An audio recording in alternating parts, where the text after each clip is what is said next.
Magandang araw po sa inyong lahat mga kababayan at welcome back dito po sa PNR. At ito nga mga kababayan, nasa thumbnail po natin na planong pulbusin. Ako, nasyak lahat, ito ang dapat mapanood ng lahat. Winasak, palasyo at kongreso, nabulabog na. Yan mga kababayan, patungkol po riyan ang ating alamin at bibigyan ng komento ngayong araw na ito. At dahil nga po riyan, ito, i-share po natin ang balitang ito. Ito si Castro, grupo po ng mga makakaliwang grupo. Sabi po sa balita ay 70 individuals mula po sa iba't ibang sektor ay magpa-file ng impeachment complaints against kay Vice President Sara Duterte for betrayal of public trust. Sa pamumuno po yan ni Franz Castro. Sino kaya ang may history ng betrayal of public trust? Ngayong si Franz Castro naman po mga kababayan, no, hindi naman lingid sa ating lahat, no, na si Franz Castro po ay isang convicted congresswoman sa kasong child abuse. Yan. Child abuser po itong si Franz Castro. At ito pa mga kababayan, i-share din po natin na nako, ngayong November mga karabin natin, tumaas ng 2.5% ang inflation rates ng Pilipinas. Nako, bigyan po natin ng reaction to kung bakit nagkakaganito ang ating bansa. At bakit hindi bumababa at patuloy itong tumataas. At ito na nga pa mga kababayan yung nasa thumbnail natin, planong pulbusin dahil ayon po kay Attorney Harry Roque, ang mga investigasyon sa Kamara ay paraan para pulbusin sina Duterte, Vice President Sara Duterte at ibang mga kaalyado nila. Ano sa palagay nyo? May katotohanan ba? Yung sinasabi ni Attorney Harry Roque na paraan ng pagpulbos kay former President Duterte at Vice President Sara Duterte at maging mga kaalyado nila, itong mga ginagawang investigasyon dyan sa Kamara. Mamaya bigyan po natin ng komento yan. At ito na nga mga kabayan, simulan na po natin dito kay Franz Castro. Ito po mga karabin natin. Mula po sa JME News, more than 70 individuals from various sectors are set to file an impeachment complaints against Vice President Sara Duterte for betrayal of public trust in connection with alleged misuse of confidential funds. Ay nako. Hindi ba kayo naniniwala sa ng COA? Audited report ng COA? Gustong-gusto niyo talaga itong confidential fund. Ito po yung mga pagmumukha mga kababayan. Nandyan po si Franz Castro, si Nery Colmenares, si Teddy Casino at iba pang mga sumusuporta sa mga makakaliwa mga kababayan. Tingnan nyo naman, may mga placards pang dala. Maghahain lang yan. Maghahain lang po yan ng or nag-brainstorming lang yan. Kung ano-anong ikakasan nila. May mga dala pang placards. Tingnan nyo naman. Diba? Nandyan po si Franz Castro. Kaya nga po sinasabi ko kayo mga kababayan, sino ba talaga ang may history ng betrayal of public trust, misuse of funds, hindi lang confidential fund. Kasi alam naman natin na itong mga tonggristang ito, hindi pa hanggang ngayon hindi pa po naglalabas ng kanilang resibo. Na-audit na po lahat-lahat kay Vice President Sara Duterte, pero itong mga nag-aakusa sa kanya na misuse of confidential funds, mga kababayan, ay hindi pa rin naglalabas ng resibo. Natapos ng audit from Department of Education, papunta dito sa Office of the Vice President, walang nakitang anomalya ang COA. Samantalang itong mga nag-aakusa mga kababayan, ni isang resibo. Ni isang resibo. I'm not talking about confidential fund kasi sinasabi naman ng ombudsman, na kapag kinunan mo ng resibo ang confidential fund, hindi na po yan confidential. I'm talking about the budget of this congressman, na ni isa sa kanila wala pang naglabas ng resibo, pero grabe po ang kanilang accusation kay Vice President Sara Duterte. Ano po ang inyong masasabi dyan, mga kababayan? I-comment nyo na lang po. At eto pa. Eto ang matindi. Habang busy ang lahat, no? Investigasyon sa mga Duterte, impeachment kay Vice President Sara Duterte, no? Eto naman ang matindi. Philippine inflation speeds up to 2.5 in November. No? Eto, mga kababayan, nahahalata ko ever since na pabagsak po ang ekonomiya ng Pilipinas, they are not using the word economy or ekonomiya. Teka lang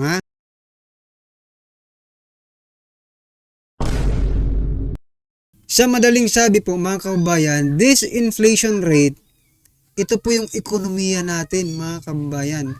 Pabagsak ang ating ekonomiya month by month.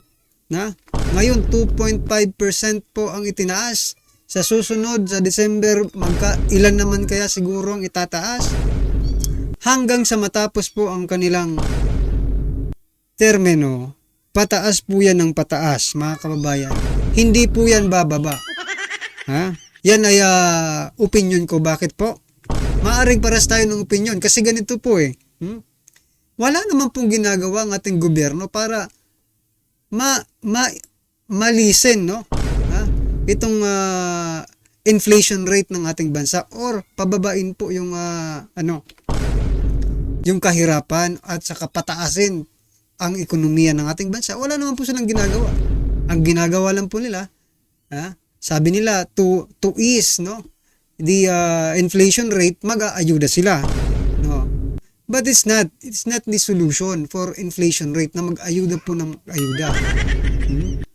Alam nyo kung sino lang po ang talagang bakit nagbibigay sila ng ayuda? Kung kanino po sila more concerned? And I think siguro ko mga mga nag-i-invest pa ito sa mga korporasyon na nagbi-benefits dito sa mga ayuda natin na binibigay nila.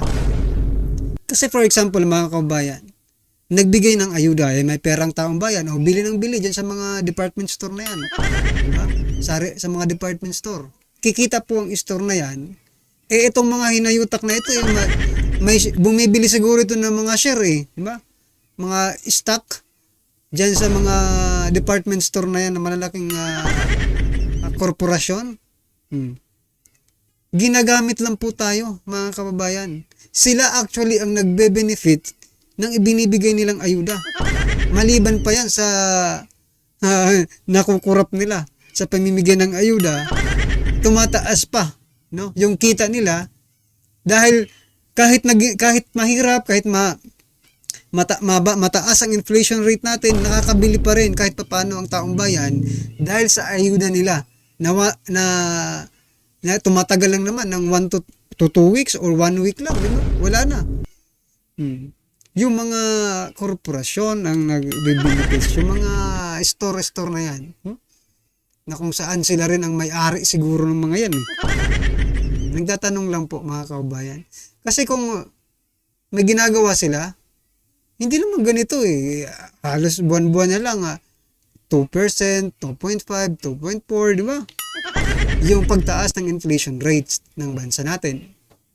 At parang may nabasa ko nga parang ginagawang smoke screen lang itong impeachment ni Vice President Sara Duterte at ang mga hearing dyan sa Kamara to hide something para maitago nila. Ano ba ang gusto nilang maitago? Una po, mga kababayan, yung People's Initiative na hindi na natin nababalitaan masyado, pero ang dami kasing pinipirmahan sa pamimigay ng ayuda, hindi natin alam, di ba? Kung doon sa mga pinipirmahan sa ayuda, may People's Initiative na doon. Hindi man nababasa ng tao yun. Kasi madalian Pangalawa, yung budget deliberation ng bicameral, di ba? Para itago, magkaroon na naman po sila ng insertion. Sana hindi makalusot kung gano'n, di ba? At itong mga nangyayari sa ating bansa. yung mga pagpangulimbat sa mga pondo. Diba?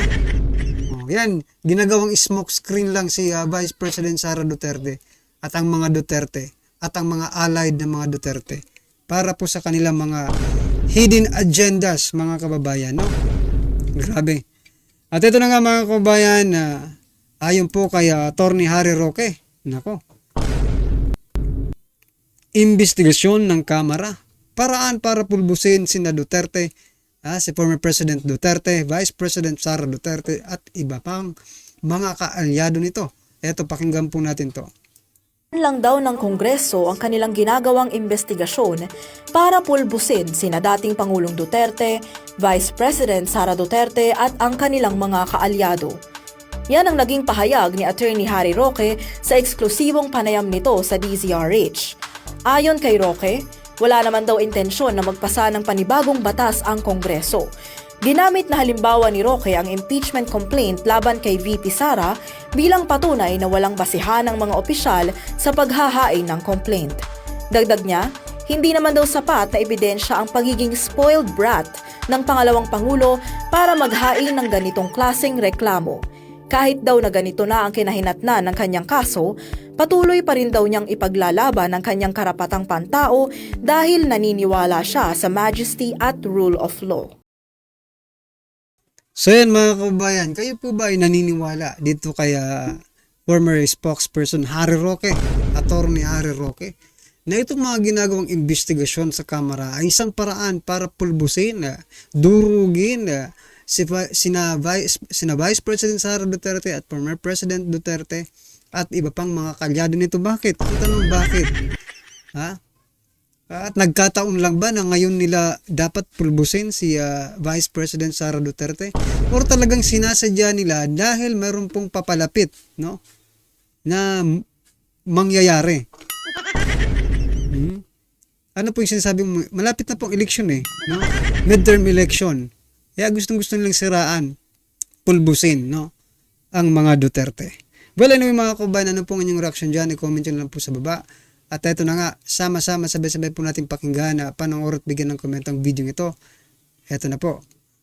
Ito ang nakakagulat, viral turning in sa mundo ng social media ang di umano'y balitang matapos si balitang ipapapatay ang kanyang anak, dating Pangulong Rodrigo Roa Duterte, siniwalat ang lihim ng First Lady na walang iba kundi si Liza Araneta Marcos. Ito ang shocking revelation na isiniwalat ni dating Pangulong Rodrigo Roa Duterte sa isang press conference kung saan kinumpirma nito na may isang PSG na nagpakamatay o pinatay ng dahil lamang sa nakita daw nito ang isa sa mga hindi kaaya-aya na pangyayari sa Malacanang. Pero bago ang lahat, mga kapinas, kung bago ka pa lamang sa channel namin ay huwag mong kalimutan mag-subscribe at pakiclick na rin ang notification bell para mas maging updated ka pa lalo sa lahat pa ng bagong videos na i-upload namin. At yun nga, mga kapinas, nag-viral at umani ng samot-saring reaksyon ang naging pagpapatotoo ng dating Pangulong Rodrigo Roa Duterte sa kung ano pala talaga ang tunay na ugali nitong asawa ng kasalukuyang Pangulo. Nagimbal ang taong bayan sa siniwalat ng dating Pangulo kung saan ay tila pinagmumura daw ng First Lady ang nasabing PSG kaya napabalitang nagpakamatay ito or pinatay ng dahil sa nalaman ito ang sikreto ng unang ginang. Hindi daw nagsisinungaling ang dating Pangulo dahil mismong taga-loob ng palasyo ang nagsabi sa kanya na ang balita hindi imbento kundi totoo. Dito na nagimbal ang taong bayan sa sunod-sunod na revelasyon ng dating Pangulong Rodrigo Roa Duterte. Nasa di inaasahang pagkakataon, sinundan naman ang pasabog ng well-known political commentator na walang iba kundi si Maharlika kung saan ay kinumpirma din ng kanyang source na totoo ang sinabi ng dating Pangulong Rodrigo Roa Duterte. Ayon sa version ng reliable source na galing kay Maharlika ay ang nakita di mo ng PSG ay ang pakikipagtsuktsakan ng unang ginang sa sarili nitong security. Bukod daw sa nakakadiri ang ganitong pangyayari ay mas lumitaw daw ang ilan sa mga naging revelasyon ni Vice President Sara Duterte kung saan ay minsan lang pinagtangka ng kanyang buhay ay mas lalong kapani-paniwala kung marami talaga ang nakumbinsi na may threat talaga ang buhay ng Vice Presidente. Hindi na malabo na ang kanyang mga pinangalanan ng posibleng nasa likod nito at isa daw di umano dito ang asawa ng kasalukuyang Pangulo ngayon ng Republika ng Pilipinas na walang iba kundi si Pangulong Bongbong Marcos Jr. at si Liza Araneta Marcos dahil sa mga revelasyon ng dating Pangulong Rodrigo Roa Duterte at ni Maharlika kung saan ay may personal security or PSG na nagpakamatay or pinatay nang dahil lamang sa nalaman nito ang lihim ng unang ginang. Hindi daw imposibleng mangyari ito sa Vice Presidente, lalo siya itinuturing na tinik ng mga galit na politikong gusto maging Pangulo. Matapos nga lumabas ang balitang ito ay umani agad ang samot-saring komento at reaksyon mula sa marami sa ating mga kababayan at marami nga sa kanila ngayon ang hindi napigilan kanilang sarili na maglabas ng kanilang hineng at komento sa mundo ng social media. And the netizens posted, I honestly believe na hindi totoong pinagpakamatay ang PSG. In a way, God knows, God sees, and God hears na siya ang hahatol at huhusga. Our God is good of justice. Hopefully, maging babo ang katarungan at katotohanan na magwakas at matapos na ang pamamayagpag ng pamilyang Marcos. Dahil ngayon pa lang Sara, milya-milya or landslide magiging lamang ng kalaban. Bagay last election super laki ng boto ni Vice President kaysa kay Bongbong Marcos. In fairness, landslide din si Bongbong Marcos over Lenny and Kiko. Pero ang point is ang laki ng boto ni Vice President Sara kay Bongbong Marcos. Lalo naghihirap ang bayan sa ginagawa ninyo. Mahal na ang bilihin, naghihirap na kami. Mag-resign na kayo, Solid Duterte kami, mapagmahal sa taong bayan. Haha, malamang hindi lang sa isang PSG siya nakikipagtsuktsakan kundi malamang sa iba din. Siyempre marami silang pera kaya malamang lagi siyang bangag. End quote. Magandang araw mga kaibigan. Bigyan natin ng reaction ngayon itong pinaka-latest post ni Secretary Juan Ponce Enrile. 3 hours ago ang post niya nito. Para ito sa mga nagsusulong o advocates ng revolusyon or people power. My advice, sabi niya, to the advocates of revolution or people power is to go ahead to a shop and buy your revolutionary or people power toolkit and start the game you like if you really can do it. Revolution or people power is no bluffing matter. It is an ultima ratio where there is no point of return. It is a zero-sum game.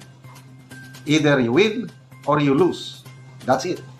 Okay, so medyo mabigat ito. So yan mga kabayan, pero eto lang kay Manong Johnny, no? Ang dinosaur ng politiko. Eto lang, no? Hindi naman siguro gagalaw ang taong bayan o magpi-people power ang taong bayan kung walang nakikita, no? Na mali sa gobyerno, no? At saka yung sinasabi mo toolkit, no? Hindi naman kailangan yan no? Bakit kailangan pa ng toolkit, no? Para mag-rally pa. Ang importante lang naman ang nakikita ng taong bayan. Meron pong pagkakamali at yun po ang gusto nilang itama, no? Well, anyway, ito more experience po ito si Juan Ponce Enrile. Kasi siya mismo nakapag saksi na rin ng mga ganitong mga bagay-bagay, di ba? Impeachment. Siya mismo may experience dito. Kaya talagang seryoso po 'yan, no? Kung talaga pong gusto nating mag-people power, ang ibig lang sigurong sabihin niya, talagang handa ang loob ninyo. Diba? Magkaroon kayo ng lakas ng loob, ngayon yung nagawin. Dahil maybe siya nakikita niya na rin na hindi na talaga maganda to. Di ba? Pumipiyok na ang taong bayan. Well, anyway mga kabayan, ano pong inyong reaksyon, opinion patungkol po sa video ito, i-comment lang po sa baba. Para at least alam po ng ating mga kabayan ang inyong opinion. Maraming salamat po.